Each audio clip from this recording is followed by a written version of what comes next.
Subscribe my channel. Subscribe my channel. Subscribe my channel. Subscribe. Hello అండి అందరికీ. ఇవాళ మనం అయితే తోటకూర ఫ్రై చేస్తున్నాను. ఇదిగోండి దానికి తోటకూర తీసుకున్నాను. మన తోటలో కాసిన తోటకూర అండి ఇదంతా. చాలా వచ్చింది కదా. వాటికి కావాల్సిన పదార్థాలు వచ్చి ఆనియన్స్, చూడండి పెసరపప్పు నానబెట్టుకున్నాను. ఒక పావు గంట ముందే పెసరపప్పు నానబెట్టుకోవాలి అండి. ప్రాసెస్లోకి వెళ్ళిపోదాము. ఇప్పుడైతే మనం ఆయిల్ వేసేసుకుందాము. ఇవ్వండి తాలింపు గింజలు వేస్తున్నాను. కొంచెం చిటపటాలు ఆడాక తర్వాత ఉల్లిపాయలు వేద్దాము. చెప్పు తమ్ముడు. ఇప్పుడు మనం ఆనియన్స్ వేసేసుకుందామండి. ఆనియన్స్ వేసాము. ఆనియన్స్ అయితే కొంచెం ఎక్కువ అయితే కట్ చేసుకోండి. ఎందుకనంటే ఆనియన్స్ ఎంత ఎక్కువ ఉంటే తోటకూర ఫ్రై చాలా బాగుంటుంది, టేస్టీగా ఉంటుంది.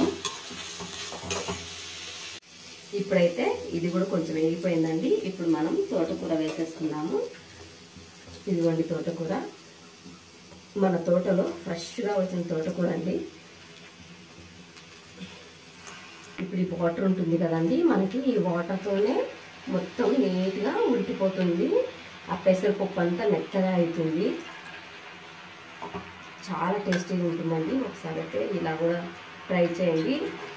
చలవ మనకి పెసరపప్పు, తర్వాత వచ్చి ఆరోగ్యానికి ఆరోగ్యము. ఇలా కూడా వాడండి. పసుపు వేసుకుందామండి, ఉప్పు వేసుకుందామండి. ఫస్ట్ ఉప్పు వేసుకుంటే కొంచెం త్వరగా ఆకుకూర మెల్ట్ అవుతుంది. మనకి కావాల్సిన వరకే వేసుకున్నాము. మళ్ళీ కావాలంటే ఇంకా కొంచెం వేసుకోవటండి. ఆకుకూరలు వండేటప్పుడు మూత పెట్టకూడదంట. తర్వాత అయిపోయాక మూత పెట్టచ్చు. ఫస్ట్ అయితే పెట్టకూడదు అని చెప్తున్నారు కదా, అందుకని నేను మూత పెట్టనండి. కొంచెం సేపు కలదిప్పుకొని మగ్గిచ్చేసేస్తాను. ఒక్కొక్కసారి చాలా బద్ధకం అండి. అదే నాన్ వెజ్ చెప్పు రోజైనా తింటాం, కానీ ఆకుకూర మటుకు చాలా బద్ధకం. నిజమే కదా.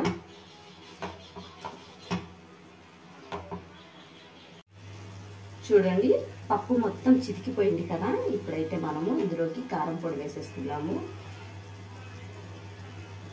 మనకు ఎంత కారం కావాలో అంతే వేసుకోండి.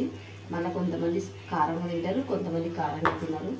ఇంకోటి ఏంటో తెలుసా అండి, ఇందులోకి ధనియాల పొడి, తర్వాత మసాలా పొడి ఇవన్నీ ఏమి వేసుకోకూడదండి. వేసుకుంటే ఈ మన పప్పుతో చేసిన వీటి టేస్ట్ మారిపోతుందండి.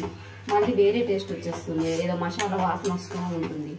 ఇలా చేసేసుకుంటే కేవలం ఉప్పు, కారం, పసుపు, తర్వాత వచ్చేసి వెల్లుల్లిపాయలు మనం దంచి వేసేసుకుందాం. ఇందులోకి వెల్లుల్లిపాయలు దంచేసుకుందాం. వెల్లుల్లి పేస్ట్ వేసినా అదొక మసాలా కది మాదిరిగా స్మెల్ వచ్చి మనకి ఇంకా మసాలా తిన్నట్టే ఉంటుంది.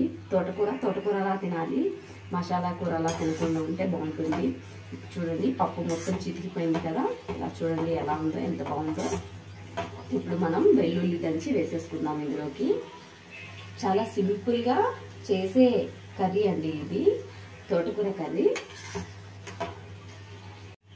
ఇగోండి వెల్లిపాయలు దంచుకున్నాను. కచ్చాపచ్చా దంచుకొని వేసేసుకోవడమే. కొంచెం సేపు ఇవి కూడా మగ్గాయి అనుకో టేస్ట్ బాగుంటాయండి.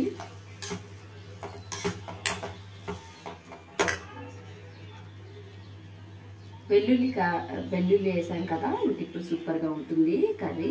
కోసేపు ఉడకబెట్టుకొని దించేసేయడమే. అయిపోయిందండి, రెడీ. ఇంకా ఇలా ట్రై చేయండి, చాలా బాగుంటుంది. రైస్లోకి బాగుంటుంది, చపాతీలోకి బాగుంటుంది, రొట్టెలోకైనా చాలా బాగుంటుంది. ఒక్కసారి అయితే ఈ రకంగా చేయండి. తోటకూర కూర ఈ రకంగా చేయండి, చాలా బాగుంటుంది. ఒకసారి అయితే ట్రై చేయండి. సబ్స్క్రైబ్ చేయండి, లైక్ చేయండి. ఛానల్ ముందుకెళ్ళాలి అంటే మీరు చూసి ఇచ్చే ఒక లైక్, ఒక సబ్స్క్రైబ్ మాకు చాలా అవసరం.